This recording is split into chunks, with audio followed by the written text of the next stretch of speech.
ഇന്ത്യയിലെ അതിപ്രശസ്തരായ ഡോക്ടർ ദമ്പതികളുടെ മകൻ, അനന്ത് അംബാനിയുടെ സീനിയർ സുഹൃത്ത്, സുന്ദരൻ, ഫിറ്റ്നസ് ഫ്രീക്ക്, അല്പം ആത്മീയത, അല്പം ഹിന്ദുയിസം, കൂടുതൽ സംസാരം, അതും മനോഹരമായി മനുഷ്യർക്കൊപ്പം ചേർന്നു നിന്ന്. ഇൻസ്റ്റഗ്രാം ഫോളോവേഴ്സ് 4.4 മില്യൺ, യൂട്യൂബിൽ അത് 8.23 മില്യൺ.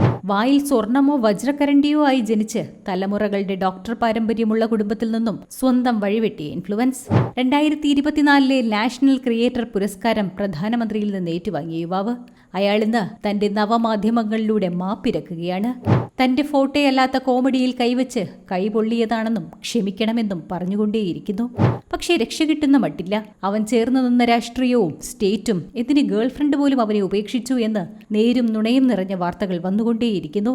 കഥ മുഴുവൻ പറയണ്ടല്ലോ, കാര്യം പിടികിട്ടിയില്ലേ? അതെ, പറഞ്ഞു വരുന്നത് ബീർ ബൈസപ്സ് എന്ന പേരിൽ അറിയപ്പെടുന്ന രൺവീർ അല്ലാബാദിയെ തന്നെ.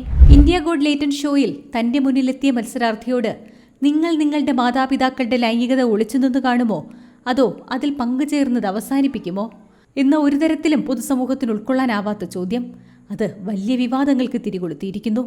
ഏറ്റവും ഒടുവിലായി കേന്ദ്ര സർക്കാരിന്റെ നിർദ്ദേശത്തെ തുടർന്ന് യൂട്യൂബ് തന്നെ അത് നീക്കം ചെയ്തിരിക്കുന്നു. താൻ വന്നിരിക്കുന്ന റോസ്റ്റിംഗ് ഷോയോട് നീതി പുലർത്താൻ അയാൾ അടിച്ചുവിട്ട സെക്സ് ജോക്കുകൾ അത് കയ്യിൽ നിന്ന് പോയി.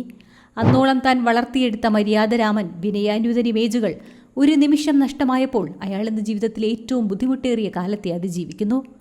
ഇപ്പോൾ ഓർമ്മ വരുന്നത് രൺവീറിന്റെ സ്വന്തം ഷോയിൽ ഒരിക്കൽ ഡോക്ടർ സ്വാതി, അതായത് രൺവീറിന്റെ അമ്മ എത്തിയിരുന്നു. വളരെ ഹൃദയഹാരിയായ ആ സംഭാഷണത്തിൽ അമ്മ ദീർഘനാളായി എന്നോട് ആവശ്യപ്പെട്ട MBA എന്ന ആഗ്രഹം ഞാൻ നടത്തിത്തരാത്തതിൽ എന്നോട് ദേഷ്യമുണ്ടോ എന്ന് മകൻ ചോദിക്കുന്നു.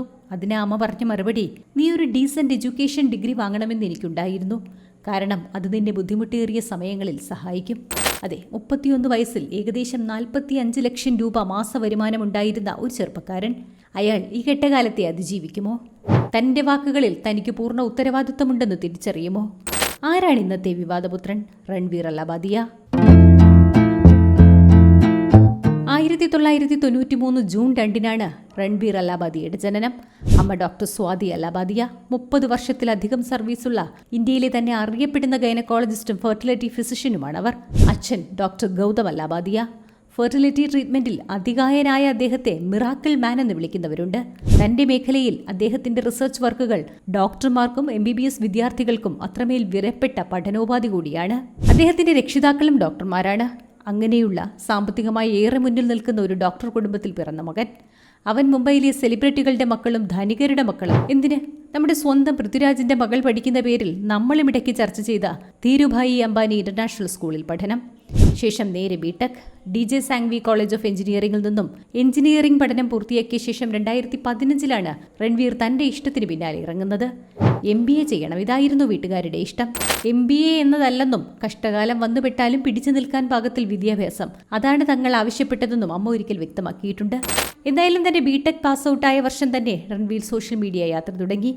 ഫിറ്റ്നസ്, വെൽനസ് പരിപാടികളിൽ തുടങ്ങി പോഡ്കാസ്റ്റിലേക്കും ഇന്റർവ്യൂകളിലേക്കും അത് നീണ്ടു. Priyanka Chopra, doctor S Jaishankar, Glenn McGrath, ISRO chairman, Kareena Kapoor, മറ്റ് രംഗങ്ങളിലെയും അതികായന്മാരെല്ലാം രൺവീറിന്റെ സ്റ്റുഡിയോയിൽ എത്തിയിട്ടുണ്ട്. തന്റെ ഹൃദയം കണ്ടെന്ന പോലെയുള്ള ചോദ്യങ്ങൾ കേട്ട് താങ്കൾ സൈക്കോളജി പഠിച്ചിട്ടുണ്ടോ എന്ന് കിയാര ചോദിച്ചു തോർക്കുന്നു. വിനയവും കോൺഫിഡൻസും കലർന്ന പോഡ്കാസ്റ്റ് സോഷ്യൽ മീഡിയ ലൈഫ് അയാൾക്ക് വലിയ ആരാധക വൃന്ദത്തെ നേടിക്കൊടുത്തു. പക്ഷേ റോസ്റ്റിംഗ് ഷോയിൽ ജഡ്ജായി എത്തിയതോടെ രൺവീർ അന്നോളമുണ്ടാക്കിയ ഇമേജ് അപ്പാടെ തകരുകയായിരുന്നു. തനിക്ക് രാഷ്ട്രീയമില്ലെന്നും താൻ വോട്ട് ചെയ്യാറില്ലെന്നും പറഞ്ഞ പെൺകുട്ടി കേരളത്തിൽ നിന്നാണെന്നറിഞ്ഞ് 100% ലിറ്ററസി ഹേ എന്ന ജോക്കിന് അന്ന് ഏറ്റവും അധികം ചിരിച്ചതും അല്ലാബാദിയായിരുന്നു. അന്ന് മലയാളികൾ നോട്ടമിട്ട ചങ്ങാതി ഇന്ന് സെക്സ് ജോക്കിന്റെ പേരിൽ രാജ്യത്തെ മുഴുവൻ വിമർശനം ഏറ്റുവാങ്ങുന്നു. മുംബൈ പോലീസ് FIR ഇട്ട് കേസ് രജിസ്റ്റർ ചെയ്യുന്നു. കാമുകി നിക്കി ശർമ്മ പോലും തന്നെ ഉപേക്ഷിച്ചു പോയെന്ന് മാധ്യമങ്ങൾ എഴുതിവിടുന്നു. ഈ 31കാരൻ ഈ വിവാദങ്ങളെ അതിജീവിക്കുമോ? തന്റെ മാപ്പ് വീഡിയോയിൽ അയാൾ പറഞ്ഞതുപോലെ ഉത്തരവാദിത്വത്തോടെ ഇനിയൊരു തിരിച്ചുവരവ് സാധ്യമാകുമോ?